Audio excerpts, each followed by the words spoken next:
Hi friends, welcome back. CM Yogi Lok Sabha election 2024 Ayodhya Kashi झांकी।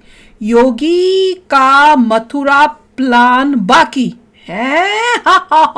CM Yogi Adityanath, ये अच्छा है। अयोध्या काशी झांकी, योगी का मथुरा प्लान बाकी। तो इससे क्या पता चलता है, लाना किसको है, वोट करने कहाँ जाना है, जल्दी जल्दी जाना है और बीजेपी को वोट करके आना है। बीजेपी को 400 पार कराना है, अपने आप नहीं होगा, आप लोगों को कराना है और ये कराने के लिए आपको वोट करने जाना है। तो सब जाओ वोट करने। तो चलो वीडियो शुरू करते हैं। वीडियो शुरू करने से पहले अगर आप चैनल पर नए हो और आपने अभी तक सब्सक्राइब नहीं किया तो जल्दी से पहले सब्सक्राइब के बटन और बेल आइकन को क्लिक कर लो ताकि आपको हमारे सारे न्यू वीडियोस के नोटिफिकेशन मिल जाए जैसे हम अपलोड करें। अगर आपको वीडियो पसंद आता है प्लीज लाइक एंड शेयर। चलिए शुरू करते हैं। योगी आदित्यनाथ एकदम फायर हैं। योगी एकदम सटीक निशाना लगा रहे हैं। योगी की एक एक रैली को, उनके एक एक शब्द को गौर से सुनिए। योगी को अपने वोटर के बारे में बखूबी पता है, बखूबी जानते हैं। योगी ये भी समझते हैं कि उनके वोटर्स क्या सुनना चाह रहे हैं। जो कहते हैं कि यूपी की 80 में से 80 सीटें जीतना नामुमकिन है, वो योगी को शायद ठीक से सुनते ही नहीं। जिनको योगी के दावे पर भरोसा नहीं है, उनको इस रिपोर्ट के जरिए योगी के भाषणों को डिकोड करना चाहिए।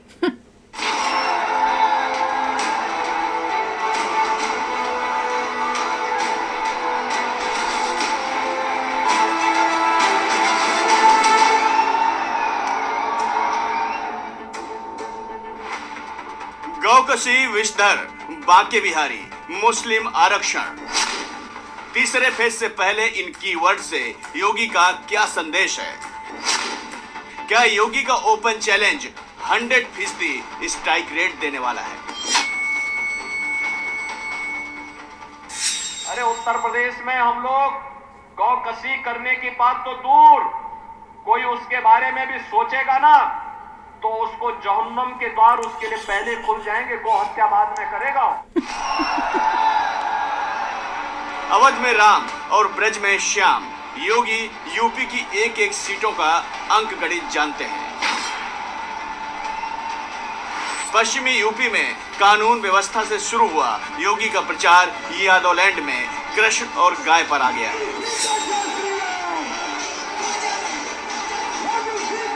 बजरंग भी बोल रहे हैं। योगी अखिलेश यादव अपनी फैमिली में फंसे हुए हैं तो योगी हिंदुओं की आस्था के साथ खिलवाड़ करने वालों को जहन्नुम तक पहुंचाने का होना चाहिए चैलेंज दे रहे हैं। अपनी जान की बाजी तक लगाने को तैयार हैं। जान की बाजी। योगी टीम मोदी के वो इम्पैक्ट प्लेयर हैं जो हर नंबर पर, हर परिस्थिति में जाकर बदल सकते हैं। ऐसा कौन सा खान पान है जिसको बहुसंख्यक समाज नापसंद करता है और वे पसंद करते हैं? एक ही है, गौ माता है ना? आप मुझे बताओ, ये कांग्रेस और सपा बसपा वालों को क्या गौ माता को काटने की छूट देंगे? क्या ये पाप करेंगे क्या? अरे पाप करने के लिए हम नहीं बैठे हैं। और अगर कोई पाप करने में भागीदार बनता है तो हम उसके साथ भागीदार नहीं बनेंगे, बल्कि गौ माता की रक्षा करने के लिए अपनी जान भी दे देंगे, लेकिन गौ माता का बाल बांका नहीं होने देंगे। और आज एक कांग्रेस और सपा के लोगों को क्या हो गया? ये कहते हैं हम उनकी रुचि के अनुसार खान पान की स्वतंत्रता देंगे। ये गफलत में है। अरे उत्तर प्रदेश में हम लोग गौकशी करने की बात तो दूर, कोई उसके बारे में भी सोचेगा ना तो उसको जहन्नम के द्वार उसके लिए पहले खुल जाएंगे, गौ हत्या बाद में करेगा। कांग्रेस और इंडी गठबंधन आरक्षण को लेकर बीजेपी के खिलाफ नैरेटिव बनाने में जुटी है। सोशल मीडिया पर योगी के भाषणों को तोड़ मरोड़ कर दिखाया जा रहा है, लेकिन राम मंदिर और विरासत टैक्स पर कांग्रेस ऐसी फंसी है कि उसके लिए जवाब देना मुश्किल हो रहा है। एमपी के अशोकनगर में योगी ने मोदी और राहुल के बीच का अंतर समझाया। कहा, मोदी जी के नेतृत्व में 500 साल का इंतजार खत्म हुआ, अयोध्या में भव्य राम मंदिर बना, लेकिन कांग्रेस औरंगजेब की तरह जजिया कर लगाने की तैयारी में है। वो क्या होता मुगलों है? के शासन काल में तुलसीदास जी ने नारा दिया था, बोलो राजा रामचंद्र की। और बहनों और भाइयों, आज मोदी जी के मार्गदर्शन और उनके नेतृत्व में अयोध्या में रामलला फिर से प्रतिष्ठित हो जाएं। 500 वर्षों का इंतजार समाप्त हुआ और कल फिर प्रधानमंत्री मोदी जी अयोध्या धाम में पधार रहे हैं, वहां पर भगवान राम का दर्शन करने के लिए। औरंगजेब सबसे क्रूर मुगल बादशाह था। पैसा रहता था अगर हिंदुज्म करना था। औरंगजेब ने एक कर लगाया था, उसका नाम है जजिया कर। आज कांग्रेस भी अपने मैनिफेस्टो पढ़ा था में हमने, मेरे को लगा। जजिया कर की बात करती है। ये जजिया कर क्या है? जो उन्होंने विरासत टैक्स की बात की है। देखो, मोदी जी कहते हैं कि विरासत का सम्मान होना चाहिए। विरासत का सम्मान ही है कि हम अयोध्या में राम मंदिर के निर्माण के लिए 500 वर्षों से लगातार आंदोलन करते रहे, लाखों हिंदू उसके लिए शहीद हुआ। यही है विरासत का सम्मान। और बहनों और भाइयों, एक तरफ मोदी जी कहते हैं कि गुलामी के अंशों को समाप्त करेंगे लेकिन विरासत का सम्मान करेंगे, और दूसरी तरफ कांग्रेस क्या कहती है अपने मैनिफेस्टो में? कहती है हम विरासत टैक्स लगाएंगे। क्या आप इसको देंगे? क्या आप ये जजिया कर देंगे? क्या ये कांग्रेस औरंगजेब के जजिया कर को जबरन लागू करना चाहती है? क्या आप इसको स्वीकार करेंगे? क्या कोई भारतीय स्वीकार नहीं करेगा। योगी आदित्यनाथ के ऊपर सिर्फ यूपी की ही 80 सीटें जिताने की जिम्मेदारी नहीं है। योगी की डिमांड गाल भी पैन जितना इंडिया है। वो राजस्थान भी जाते हैं, मध्य प्रदेश, छत्तीसगढ़ और कर्नाटक भी जाते हैं।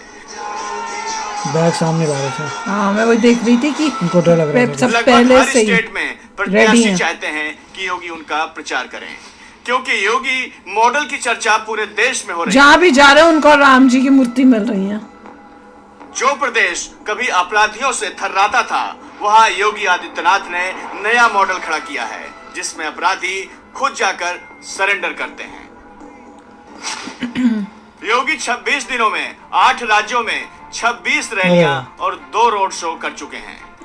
योगी की डिमांड उन सीटों पर ज्यादा है जहां ध्रुवीकरण की संभावना है, जहां राजपूत निर्णायक है। योगी ने जो 26 रैलियां की हैं, उनमें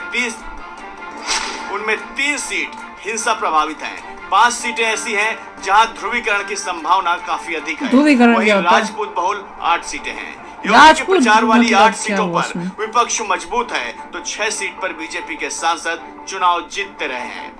8 पिछले में 30 हटना दिनों के चाहिए। भीतर योगी उत्तर प्रदेश में 90 रैलियों को संबोधित कर चुके हैं। अगले कुछ दिनों में योगी 10 राज्यों में रैलियों और रोड शो में शामिल होने वाले हैं। योगी आदित्यनाथ नरेंद्र मोदी की टीम के सबसे भरोसेमंद खिलाड़ी हैं। योगी हर तरह की सियासी पिच पर धुआंधार बैटिंग करते हैं। विपक्ष की गलतियों को ऐसे बुनाते हैं जिससे पूरी की पूरी बाजी पलट जाती है। क्या कर रहे हैं वो क्या? फर्रुखाबाद में समाजवादी पार्टी के नेता मारिया आलम ने वोट जिहाद वाला पैंतरा चला, लेकिन ये वोट दांव जिहाद? समाजवादी पार्टी पर ही भारी पड़ने क्या लगा किया है। इसने? दरअसल कांग्रेस के नेता सलमान खुर्शीद की भतीजी मारिया आलम ने फर्रुखाबाद में वोट जिहाद की अपील की थी वो और क्या कहा होता था कि संविधान और लोकतंत्र खतरे में है, इंसानियत खतरे में है। सरकार को हटाने के लिए केवल वोट जिहाद ही कर सकते हैं, इसलिए एक साथ वोट जिहाद करें। वो क्या होता है? मारिया ने यह भी कहा था कि बीजेपी का साथ देने वाले मुसलमानों का बहिष्कार करना चाहिए। अब ओए योगी ने होए। फर्रुखाबाद से ही जिहाद की वकालत करने वालों को जवाब दिया है। ये देखो, बाबा साहब भीमराव अंबेडकर ने कहा था, देश के अंदर धर्म के आधार पर आरक्षण नहीं होना चाहिए। देखा? ये सपा और कांग्रेस के लोग धार्मिक आधार पर बंटवारा करने का प्रयास कर रहे हैं। ये भारत का इस्लामीकरण करने की साजिश है, और उसी साजिश के तहत ये लोग यहाँ पर वोट जिहाद की बात करते हैं। बहनों और भाइयों, वोट में जिहाद नहीं होता। दुनिया के सबसे बड़े लोकतंत्र की मजबूती के लिए हमें वोट करना होता है, बिल्कुल। जिससे हमारा लोकतंत्र और हमारा अधिकार सुरक्षित रहे। मैं तो बड़े हुआ। यूपी में तीसरे फेज के चुनाव में 10 सीटें दांव पर लगी हैं। यादव लैंड का ये इलाका अखिलेश यादव का गढ़ माना जाता है। क्या गंदी बड़ी पॉलिटिक्स इंटेंस नजर आ रहा था। हर पॉलिटिशियन का अपने एरियाज हैं, अपने एरियाज है और अपनी वो भाषणों से उसमें वो कैसे अपने कर रहे हैं। लोगों का जो माइंडसेट है उसके हिसाब से स्पीच बोल रहा है। वो जो लेडी थी उसका तो अब मुझे पता चला क्या लेडी जिहाद वोट जिहाद बोल रही है, उसको लग रहा है लोग जो है वोट वोट जिहाद करेंगे। क्या। और जो मुसलमान अगर बीजेपी को दे रहे हैं तो उनका बहिष्कार करो। ये देखो, ये है इनकी पॉलिटिक्स कि भाई इस तरह से ये नफरत करेंगे तो फिर भैया हिंदू जो हैं बैठे हुए वो बोलेंगे कि तुमको फिर हम कैसे वो करें। हम लोग जब करते हैं हम देखते हैं कि अच्छा काम किसने कौन कर रहा है, न्याय वाला। अब मंदिर जो बना है राम मंदिर, वो न्याय की वजह से, दैट वाज करेक्ट कि जहां पे हमारे भगवान जी थे वहां पे तोड़ के अगर बनाया गया है तो उसको वापस बनाया है, वो तो न्याय मिला है। और उसको आप गलत दिखा के दिखाओ कि भैया मुसलमानों के ऊपर अत्याचार हुआ तो टोटली रॉन्ग है, क्योंकि अत्याचार तो हिंदू के ऊपर हुआ और इतने 500 साल तक हुआ है। मैं तो बहुत ही सरप्राइज हूँ जो जजिया टैक्स की बात कर रहे हैं। हाँ, सिमिलर टू वो कि इनहेरिटेंस का टैक्स वगैरह वो कह रहे हैं उसी तरीके से होगा, तो वो भी गड़बड़ नज़र आ रहा है कि ऐसा नहीं होना चाहिए। तो मुझे लगता है एक्सट्रीम्स पे जा रही है ये कांग्रेस और दूसरी अपोजिशन, जो एक्सट्रीम पे जा रही है अपने लोगों को ग्रैब करने के लिए। और अगर जहाँ जीतती भी है वहाँ कुछ नहीं करने वाली, और सब बस यही है कि किसी तरीके से जीत जाए। नहीं, ये तो लोगों को अक्ल चाहिए कि वोट करें और ये जाकर सब देख के बीजेपी तो को वोट करें। पूरा लग रहा था माय गॉड हो क्या रहा और है, देश तो देश का तो सत्यानाश पूरा कर देश देंगे। बटा हुआ है। बाप That's रे, it.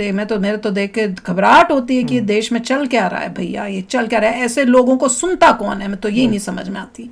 तो चलो आप भी शेयर करना अपने थॉट्स, चलते हैं, मिलेंगे नेक्स्ट वीडियो में बहुत ही जल्द। Till then take care and bye bye. तो अगर आप मेरे इस चैनल पे नए हो तो जल्दी से सब्सक्राइब के बटन को हिट करो और बेल आइकन को क्लिक करो, ताकि आपको मेरा जब नया वीडियो मैं लगाऊं आपको उसके बारे में जल्दी से पता चल जाए।